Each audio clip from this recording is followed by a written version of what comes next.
a shooting that took place in Minneapolis yesterday. 5 people died, including the gunman. Apparently, this took place at a sign-making store. It's known as Accent Signage Systems. And right now, the details are pretty sketchy. We don't know what the motivation was or what the motive was. And the suspected shooter is a man by the name of Andrew Engeldinger, and he lives in the area. His neighbors say that he was a nice guy. No one expected him to do what he did. And as the story develops, of course, we'll give you guys the details, but just another shooting where, several people die. The larger issue is gun violence. I'm almost tired of talking about it, but this is exactly what I was afraid of. First of all, the rest of the media has gotten so tired of it that it's now become dog bites man. So, who cares? 5 people were dead. Of course, that's what always happens. Mass shootings, that happens every single day, so what's the big deal? Mm-hmm. And we've become numb to it. But it happens so often, we've almost become numb to it.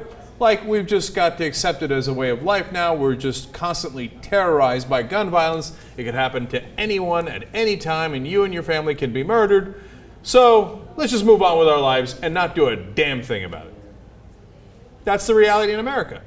Yeah, that's definitely the depressing part. The fact that there will never be any change to our gun policies, the fact that people have such easy access to guns. And I haven't really seen the story reported anywhere. I mean, I'm sure the cable news networks might have mentioned it a little bit, but as we will tell you in the next segment, Fox News was focused on a car chase today that ended in suicide.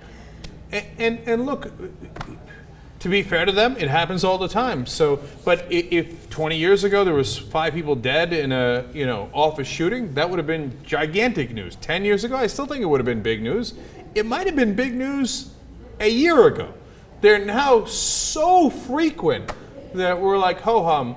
And there's 2 aspects of it. One is the frequency, and the 2 is there's nothing to discuss. Like in the old days, there would have been a discussion about gun control. Should we do this? Should we do that? Magazines and a bullet. When Gabby Giffords kid. Now everybody knows, no. There's no, forget the Republicans. The Democrats are never, ever, ever going to do anything about it. So what's the point in discussing?